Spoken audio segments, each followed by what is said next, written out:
ओम गुरुर्ब्रह्मा गुरुर्विष्णु गुरुर्देव महेश्वरः गुरुर्साक्षात् परम ब्रह्म तस्मै श्री गुरुवे नमः। ध्रुव जी महाराज प्रभु के शरण में चले गए। ध्रुव जी अपने बेटा वत्सर को गद्दी पर बैठा दिए। वत्सर का विवाह स्वरबीथी रानी के साथ हुआ था। वत्सर भी बहुत धार्मिक था। उसी के वंश में पुष्पार्न, निम्नकेतु, ईश, वसु, ऊर्ज इत्यादि राजा हुआ, जो नीति के अनुसार जो है अपने राज्य को चलाते थे। राज्य में कोई प्रकार की कमी होने नहीं दिए। लेकिन समय बहुत बड़ा बलवान होता है। उसी वंश में अंगद राजा हुए। अंगद राजा ने भी नीति के अनुसार अपने राज्य को चलाया।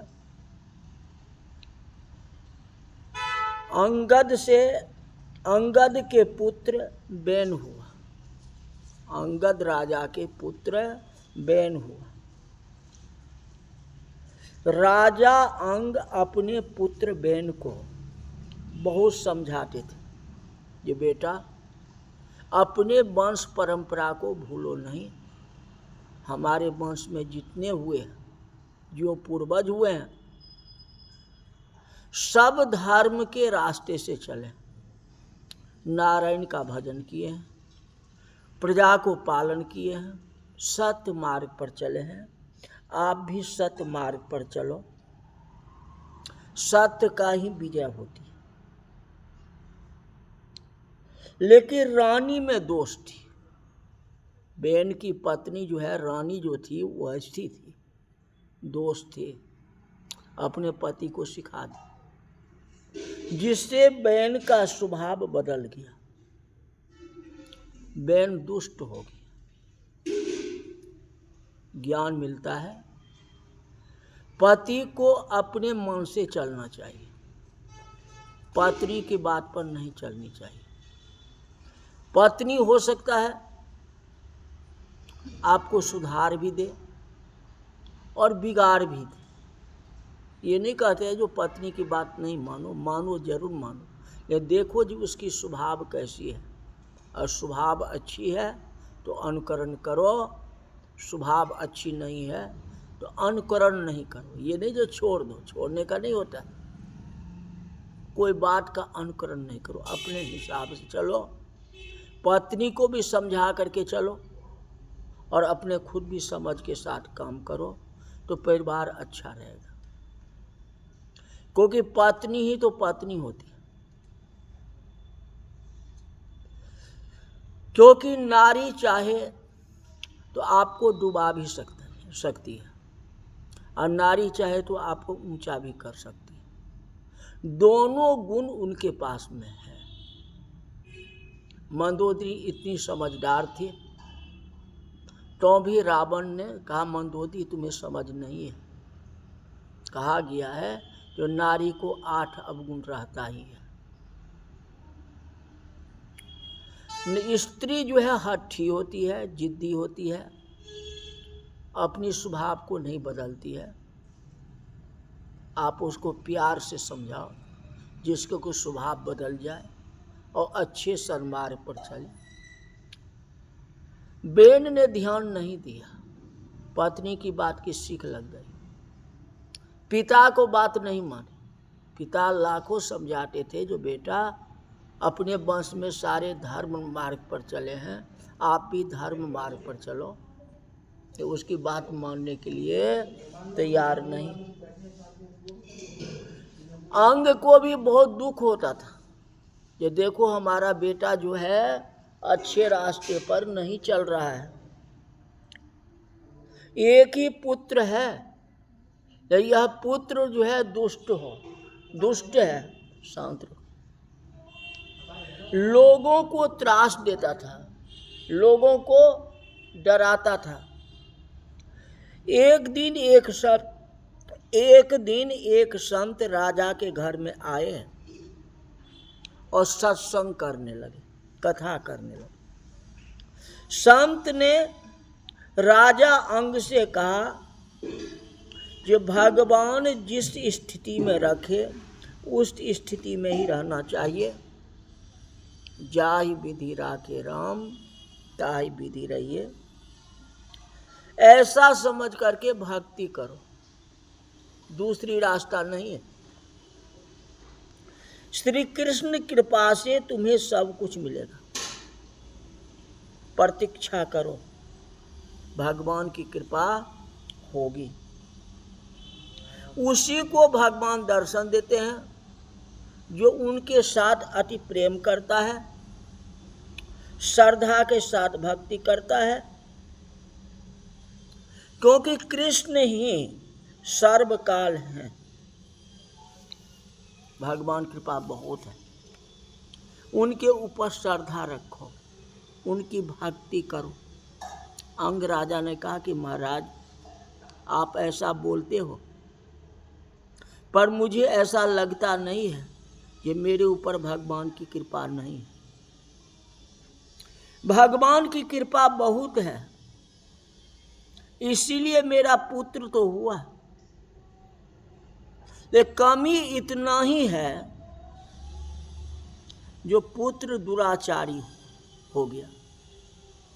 सबको समझ है भगवान के पास से पुत्र की भी प्राप्ति हुआ, वह पुत्र दुराचारी निकला। तो हम तो यही समझेंगे कि मेरे ऊपर भगवान की कृपा नहीं हुई। समझता हूँ भगवान सर्वोपरि है, भगवान ही सब कुछ करते हैं, हम तो यही बात समझेंगे ना। जब पुत्र ही दुराचारी हो गया तो गया जीवन। अब पूरा जिंदगी कमाई किए, अब बेटा सब संपत्ति को बर्बाद कर दिया, नुकसान कर दिया, पश्चाताप तो पिता को ही होगा ना। पुत्र को क्या लगा, पुत्र क्षणिक में जय सब प्रॉपर्टी को बेच करके खा पी लिया, जय राम जी की होगी।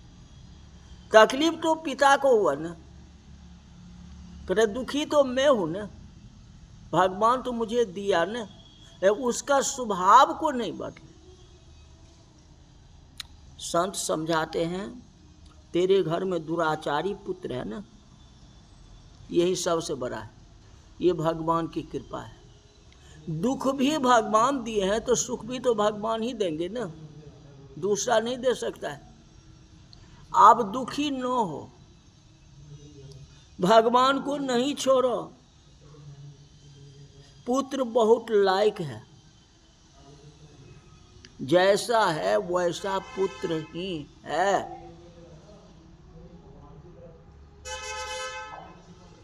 भगवान कहते हैं ये पत्नी का धर्म है, चाहे पति अंधा हो या लंगड़ा हो या लुल्ला हो, कुछ भी हो, जो भाग्य में लिखा था वैसा पति मिला। सदा अपने पति का सम्मान करना चाहिए। अंध बधिर क्रोधी अति दीना, चाहे गरीब हो या अमीर हो, जो किस्मत में है वो मिला। उनकी अगर सेवा नहीं करोगे तो क्या आपका जीवन सुखी हो जाएगा? ऐसा नहीं हो सकता है। वही कहते हैं कि बेटा पुत्र का पुत्र हो गया तो क्या करोगे? इसका मतलब भगवान को छोड़ दोगे?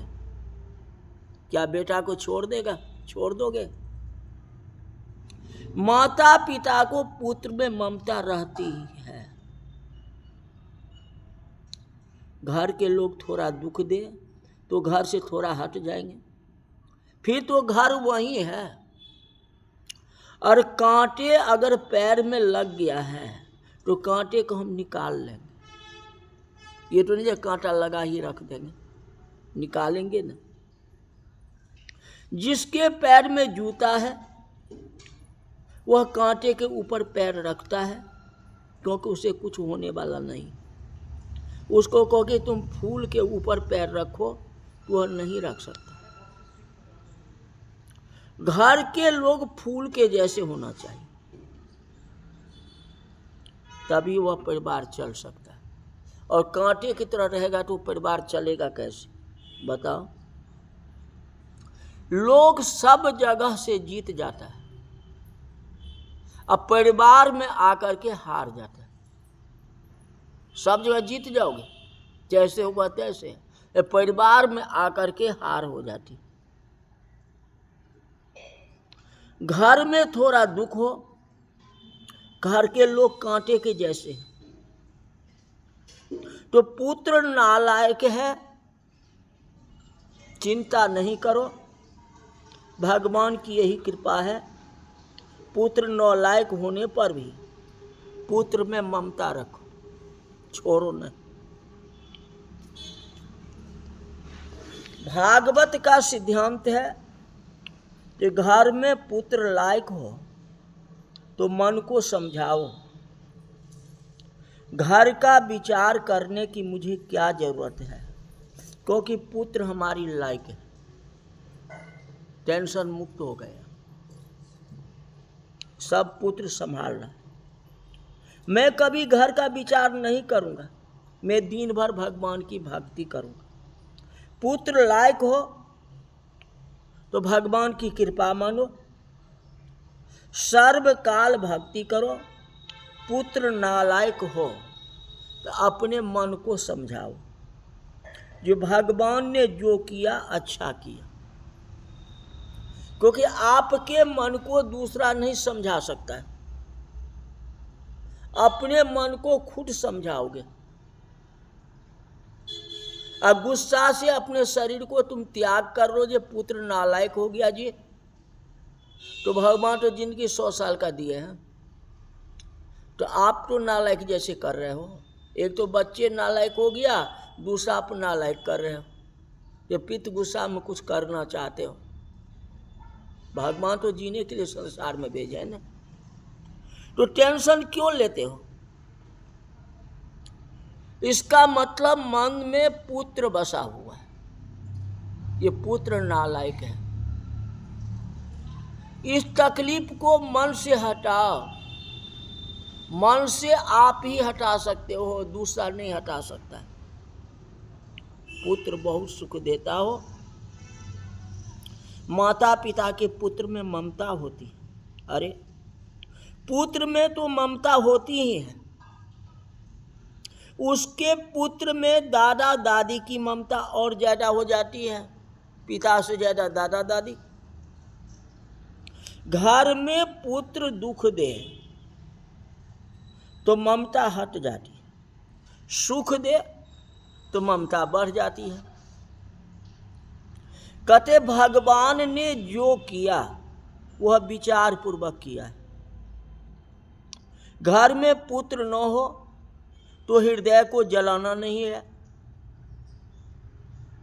कितने ही लोग ऐसे होते हैं जिन्हें पुत्र न होने पर बड़ा दुख होता है, कहते पुत्र नहीं है, पुत्र नहीं है।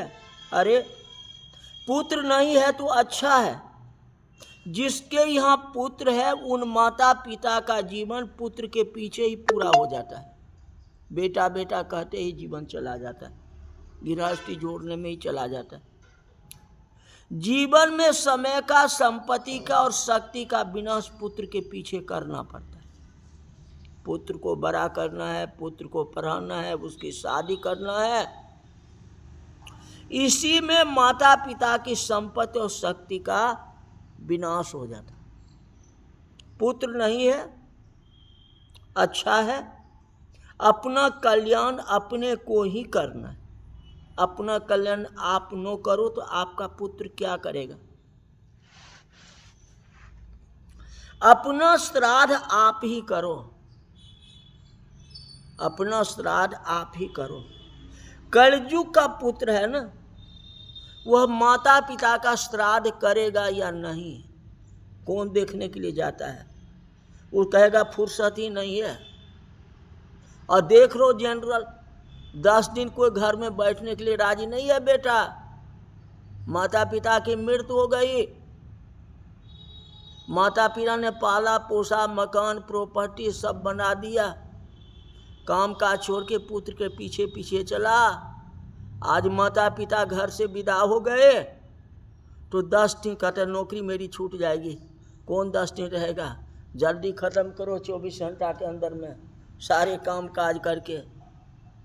श्राद्ध भी नहीं करना चाहते हैं। आपने उनका विवाह कर दिया, पढ़ाया लिखाया, सब कुछ किया, लेकिन आपको श्राद्ध नहीं कर सकता। कहता फुर्सत नहीं है, टाइम नहीं है। अरे माता पिता को समय था, लेकिन तुम्हारे पास में समय नहीं है। तो यही तो रिवाज, ये पुत्र कौन से काम का। संत कहते चिंता मत करो, जैसा भगवान ने दिया वैसा ही ठीक है। फिर तुम्हारे वंश में आगे तो अच्छे होने वाले हैं, जो कि कल की कथा हम स्पष्ट बताएंगे, जो आगे अच्छे होने वाला है। और अच्छा होगा ही, राजा पृथु का जन्म होगा उसी में। हाँ, बेन ने अत्याचारी हो, बेन से आगे तो फिर अच्छा ही होगा। और जो कथा कल आपको बताएंगे, आज की कथा यही तक रही। बोल वृंदावन बिहारी लाल की जय।